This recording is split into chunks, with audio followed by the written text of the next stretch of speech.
Dear students, we are going to discuss this is semester 4, that is study paper, and these are the course objective. Now, Unit 1, G. Kalyan Rao, Ambedkar's Annihilation of Caste. Unit 2, Baby Kamble, The Prison We Broke. So now I am covering this text because you will find lot of videos are there on Shamila again. Baby Kamble, The Prison We Broke. So please note down the syllabus, and this book is, you will find it online also in a soft copy. Most of the units I have covered today. This is chapter 11 and I'll be taking chapter 12 also of this Prison We Broke, Jina Amcha. Now many of the students from outside Delhi, they write me often that why don't you make video in Hindi? Yes, I understand Hindi I can make, but because I'm a English professor and I teach English. We speak, in classroom also we prefer this medium only. So, and whatever I'm speaking is not very difficult English because I myself don't know difficult English. I'm a simple, a simple English speaker, and it's all whatever I'm speaking is, it could be understood easily. So my request to all of those who are forcing or asking repeatedly to make video in Hindi, it will make your task more difficult, because once you will listen it in Hindi, then you formulate the idea in English and then you will write. So your mind has to go through lot of activity, lot of exercise. Why shouldn't you just listen once, twice, thrice, and automatically the same medium your mind will capture and you will be able to write down. So for that matter, listen again and again. If you don't understand, listen again. So that is not very big and a very difficult task. Now let's start.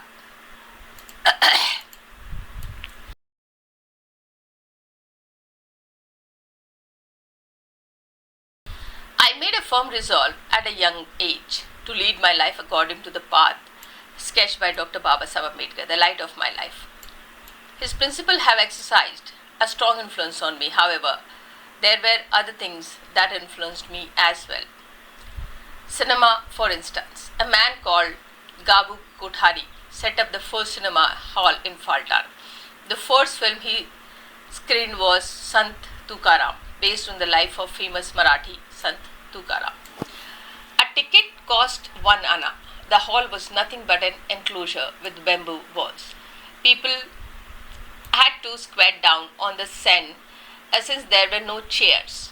As nobody had ever seen a film before, they were all extremely eager to see it. Their students studying at the boarding school also went to see it. My brother took me along. I was completely mesmerized by what I saw. Tukaram's integrity, the treats posed to the various by malicious people, and finally the victory of truth, all these greatly impressed me and left deep imprint on my mind. I think that this was another very formative influence on me. All the illiterate people who watched the film were simply mesmerized. In the morning, people flocked to the chowdi talking about the wonderful experience that evoked admiration, amazement, and oh my, what a fantastic thing that this cinema is. Do you know pictures walk and talk, sing or on the screen, and they are just pictures. Mind you, on a clothed screen, but they are for real. The chulhas buns, Jijabai pats bhakri, and when Atyaka weeps, you can see tears streaming down her face. Just like it is reality fantastic. It's simply fantastic. Then the man who made the film is simply great. They would not get tired of praising the film. Sant Tukaram was followed by the yet another film, Sati Savitri. Now we were no longer children. We were young girls on the threshold of youth and marriageable age.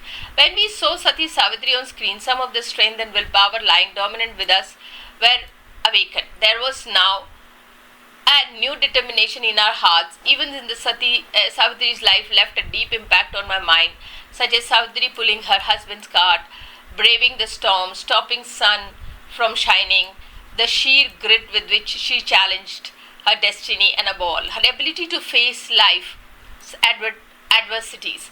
I wanted to be as strong as Savitri. Let people say what they want. This movie was one of the main factors that changed my life. Through my eye used to teach me many things. Though my eye used to teach me many things, and I was basically my father's daughter. I must have had more of my father in me. My father's words were always like elixir to me. Even today, words are treasured in the innermost depth of my heart. He always used to tell me, never accumulate wealth. How long will it last? It is earth that gives us everything, and it is earth that takes it all back. Therefore, nothing you can claim as your own. God has given us great gift, our mind. It is your duty to make the mind generous. Real wealth that doesn't come money lying in offerings. Dignity is far more important than wealth. That's what makes you a self-respecting human. Real life respect doesn't come from wealth. You must work, but not for gathering wealth. A work for survival, for dignity. No man crave for more than what is needed for survival. How much does one need for survival? And anyway, if one get a bellyful, it's enough. It's enough for the day. It's enough for the life. My father believed very strongly that our children should not become liars, because he felt that lawyers would do anything for money. His words echo in my heart to this day. When my eldest son passed his matriculation examination, all of us sat together to discuss the field in which he should choose to make his career. My husband immediately said he wanted our son to be a lawyer. I was shocked. In front of my son, I reminded him what my father has always felt about lawyer, police officers and commissioner agents, and how we had decided to make our children lawyers. When we began to discuss other points, my son suddenly said that he wanted to go into an agriculture college. Both my husband and I agreed immediately and enrolled him in an agriculture college. I have never worshipped Ambedkar with a sandalwood paste and flowers and dhoop stick. I have never made a public display of my reverence for him. I worshipped instead the principles he stood. I have had to face several adversities in my life, and I fought those bravely with the weapons of Shila and Sattva.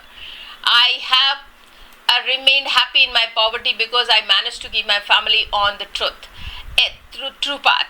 Everybody in my family followed the path of the righteousness. My husband is untouched by corrupt ways of the world. This gives me a sense of fulfillment. It is wrong to say that young minds are shaped well only if their environment is good. Many people believe that culture can be imbibed only from the educated, rich and intelligent people. I can confidently tell you from my experience that it is not true. My house is located in an environment where all kinds of awful things happen all the time, but that does not affect us at all. It is not necessary to live in the distinguished environment for one to be cultural and civilized. These are qualities you must have in your blood. Why did Ambedkar convert to Buddhism? Buddhism means good character. The person preach Buddhism has to be morally upright and lead a virtuous and uncorrupted life. Advice from the pure tongue, such as Dalit Sant Chokhamela, will transform millions of the followers of the Bhima into pure being. The aim is to serve Mother India. That is why Dr. Ambedkar introduced Buddhist philosophy as a path of the true and righteousness. Before him, millions of our people had broken their heads against the stone steps of the temple, trying to reach their voices to God, and who would not hear them. Generations after generation gave birth to children only to see them turn to dust. The Creator gave us human form and sent us down to earth and abandoned us. How he was at least bothered about what happened to us. He turned blind eyes to the going of our world. It was our Bhima who finally breathed life into lifeless statues. That is the people of our community. It was he who lighted a lamp in each heart and brought light to our dark lives. He is far far greater to us than the maker of the universe. Was there anything that he did not do for us? First, he gave us a life, then made us human beings. First need of the human being is to education. He made it possible for us to receive education. He even spent his money for that. He encouraged us to graduate. He helped us obtain prestigious jobs. He made our households rich. He empowered us to obtain wealth and power. He demonstrated to the whole world that he had an ability to reach the highest position, that we could even be ministers. He strives hard and brought comfort to our doorsteps. Obviously, since he made all of this possible, he is our God. Nay, he is even better. He is God of gods, for it is because of him that the age-old suffering of millions of people could be wiped out within 50 years. He is certainly superior to God. He achieved what even God has not been able to do. Look at yourself. Though Baba did so. Baba did so much for all of us. You and call yourself intelligent have just discarded this thought. Your children have not even the foggiest idea of Dr. Ambedkar was and who Buddha was. You are teaching your children to believe in God. There is an explosion of the ritual fast in your families on the days of the Sanskshit Chaturthi, Saturday, Thursday. You observe fast on so many days. Bhima made you and you rub your nose before the very God that he taught us to discard. Ganesh, Lakshmi, and how many gods? And goddesses do you introduce your children? That is precisely what your ancestor did. They wasted their lives rubbing their nose on the stone steps outside the temple, which God ever took upon mercy upon them. And yet, once again, you have chosen to become a slave of the same God. You are inculcating the same culture in your children. You have simply wiped off Baba's name. All the educated among us have forgotten Baba, and they are basking in the false glory of their so-called greatness. You are the children of our blood, but you have forgotten the blood relationship. We had even imagined that our children would be so crass and so undeserving. We had even thought there would be so much regression. Our hearts bleed.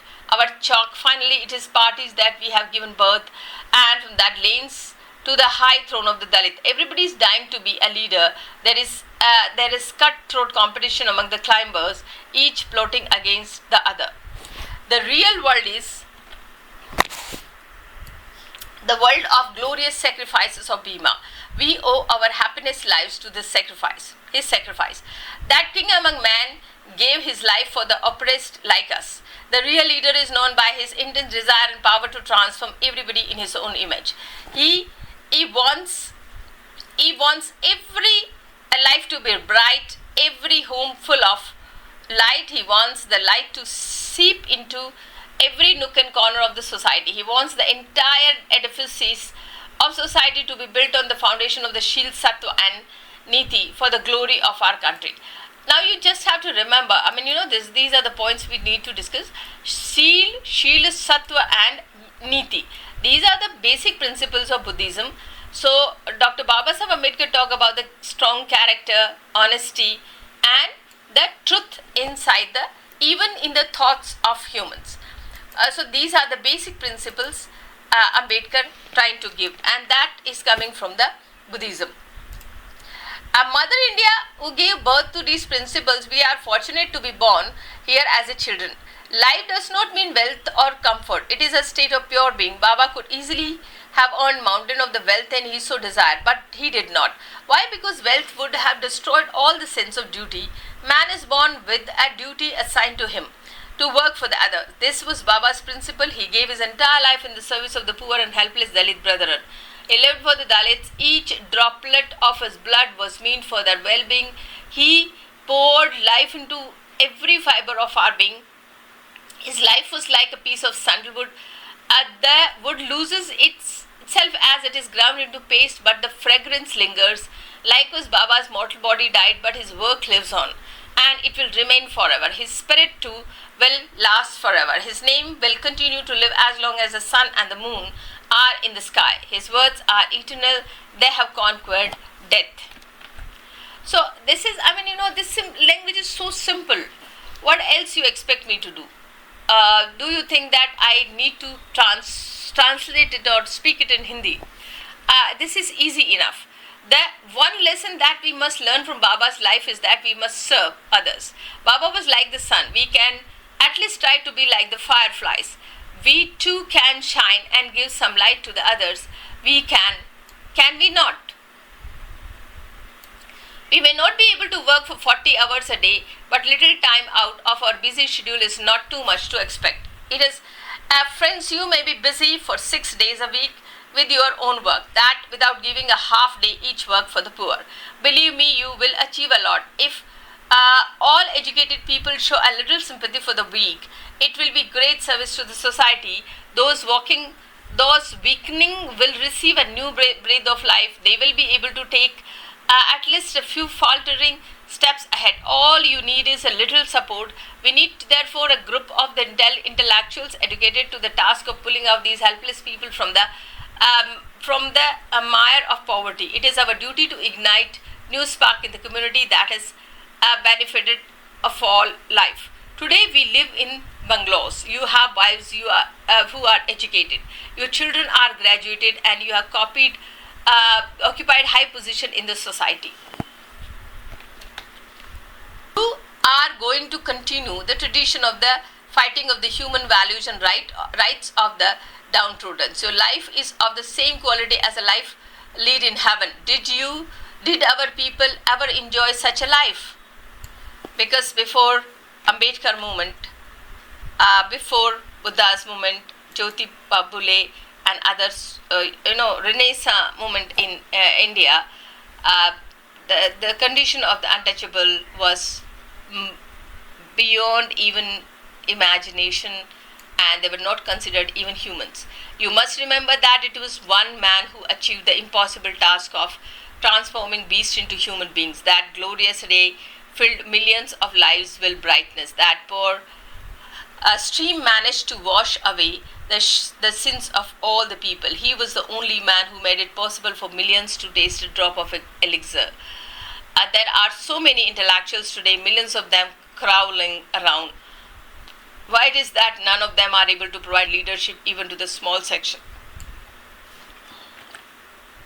Don't you understand that ignorant people like us can see through your games? Instance, it is a shame that millions of the people are unable to achieve that what one person could achieve. How did millions of the illiterate people follow one man?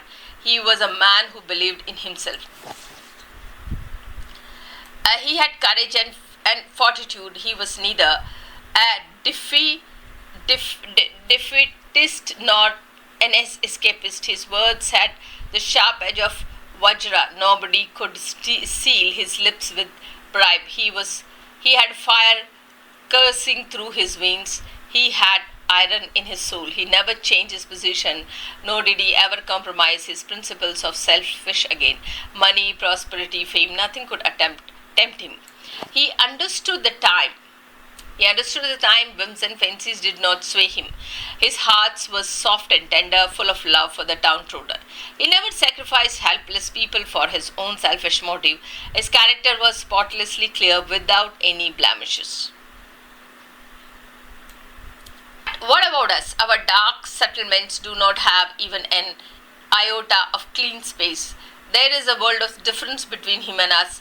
Wherever one goes, one sees needless interference, bribery, selfish motives, self-aggrandizement, and relentless and shameless thirst for wealth and fame. What is the true value of bungalow or car? Are they more significant than human beings? Are martial things like God, diamonds, and gems are important than material things like gold, diamond, and gems are more important than living beings? Everybody seems to be preoccupied only with one's own family, one's own wealth. Nobody seems to have any concern for others. Shall I tell you how these self-centered, selfish people think. They say, where is the need to think about the world? What do we have to gain by thinking about the poor? What do what do we have to do with the beggars out there? We are the people far superior to them. Why should we have concern for them? That would be nothing but degradation of us. We should be demon ourselves. Those people are slum dwellers. They speak a dirty language and they eat leftovers. There is a world of difference between their culture and ours. We live in beautiful mansions and high-rising buildings. We move around in the car, paints our faces, and our children call us Papa and Mummy. We have a relationship with high caste and high class. We have assimilated ourselves into the higher culture. We worship the idols of the Ram and Sita, pray to Maruti and Ganpati, apply to black mark between the eyebrows like a high caste, and make our children recite evening prayers like Shubham Karoti. We teach our children how to sing praise of Hindi gods and goddesses and how to worship them. In short, we claim that we have reached the pinnacle of culture.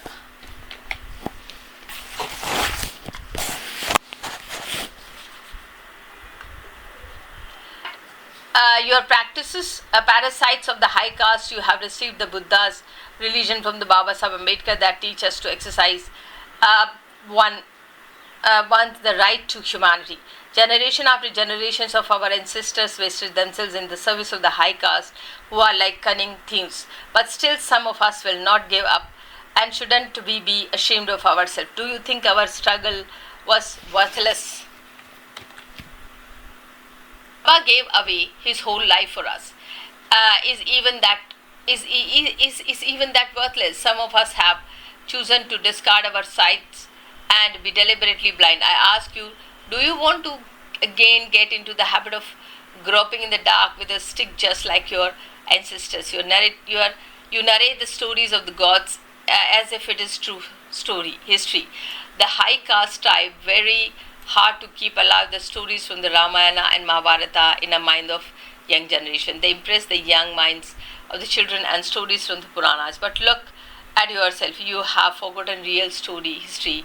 It is hardly 30 years since Baba passed away, but you have already wiped out your memories clean of the teaching. Tell me, do your children know anything about Baba Sahib Ambedkar? Do you know the teachings of the Buddha? And do you have the guts to sing in the praise of your religion, your Baba? You are simply intoxicated with the power of the wealth and today, and generation is not ignorant like us. We were too scared to give us up old customs. There was tremendous pressure upon us. Suddenly the time changed, and we had never even imagined that the country would progress so much. We did not listen to the footsteps of time, and we never imagined that our children would scale such height of the success. We were not human being then. We were alive only because our eyes moved to their rockets. Sockets. Otherwise, we were merely skeleton without any life in us. But when Baba came, new spark live in us. The flame of the Bhima started burning in our heart, and we began to talk.